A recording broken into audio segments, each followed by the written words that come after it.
अस्सलाम वालेकुम my YouTube family, कैसे हो सारे? ठीक हो? मेरी दुआ है तुसी हमेशा खुश रहो, हसते मुस्कुराते रहो। तो देसी क्वीन चैनल ते तुहाडा वेलकम करदी हाँ। अज मैं तुहाडे लई लैके आया वड्डे गोश्त दी रेसिपी, जिहदे विच मैं वड्डा गोश्त ते आलू बनावांगी। 1 किलो मैं वड्डा गोश्त लिया है ते इहदे विच मैं पावांगी मिर्चां। लाल मिर्चां मैं 2 चम्मच यूज़ करांगी। हल्दी मैं 1 टेबल स्पून इहदे विच पावांगी।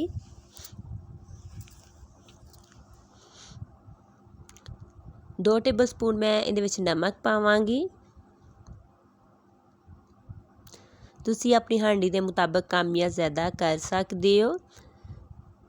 3 मैं वड्डे साइज़ के टमाटर लेने, जिन्होंने चंगी तरह धो के साफ करके दो हिस्सों करके डिवाइस असी विच पा लिया है। 1 टेबल स्पून मैं इत्थे जीरा पाउडर पावांगी। 1 टेबल स्पून मैं इहदे विच सुक्का धनिया पाउडर पावांगी। सारिया चीज़ां पा के ते इहदे विच मैं लसन हरा यूज़ किया है, तुसी दूसरा भी यूज़ कर सकते हो। प्याज का मैं ऐड नहीं किया है तो प्रैशर का असी वेट लवावांगे। 10 मिनट असी वेट लवावांगे। तो इत्थे मैं आलू कटिंग करके बहुत ही खूबसूरत करके रख लें, अदरक भी साफ कर लिया है। 10 मिनट हो चुके ने साडे प्रैशर वेट लग्या, तो इहदे विच पानी सी थोड़ा जिहा, तो मैं इहदे विच आलू सारे पाए ने। पा के इसे पानी च असी आलू भी गाल लांगे। गोश्त साडा गल चुकिया है। जिन्नी दिन पानी खुशक होने नाल साडे आलू भी गल जाएंगे बहुत ही वधिया करके।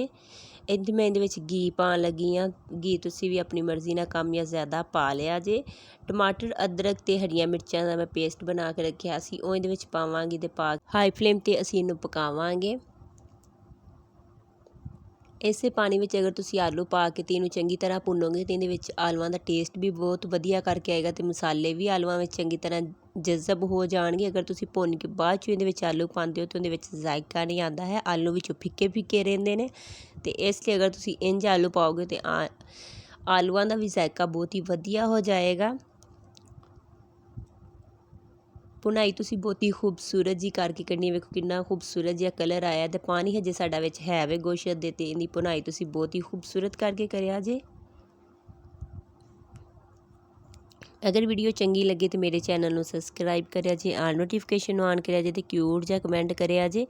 माह रमज़ान का मुबारक महीना चल रहा, तो अज अल्लाह ताला दी करम दे नाल आखिरी जुम्मा है। तो आल ओवर फ्रेंड नाल गुजारिश है कि प्लीज़ मेरे बेटे लिए खसूसी दुआ करिया जे कि अल्लाह ताला उन्हें सेहत वाली ज़िंदगी दे।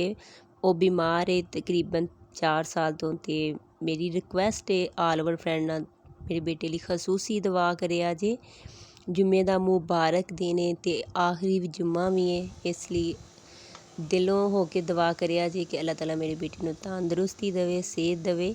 तो दुनिया के जिन्ने बीमार ने अल्लाह ताला सब नूं तंदुरुस्ती, सेहत वाली लंबी लंबी जिंदगी दे। सब जो बे औलाद ने अल्लाह ताला उन्होंने औलाद ना नवाजे। एंड ते असीं इहदे विच पानी पाया है भुन के गोश्त, ते विच सब्ज़ धनिया पाया। अज दी फाइनल लुक तुहानूं आलू गोश्त दी कैसी लगी? अगर चंगी लगी मेरे चैनल को सबसक्राइब करिया जे, आल नोटिफिकेशन ऑन करिया जे, ते क्यूट जा कमेंट करिया जे। मिलते हैं अगली वीडियो च। अपना ख्याल रखिया जे, दुआवां च याद रखिया जे। अल्लाह हाफिज़।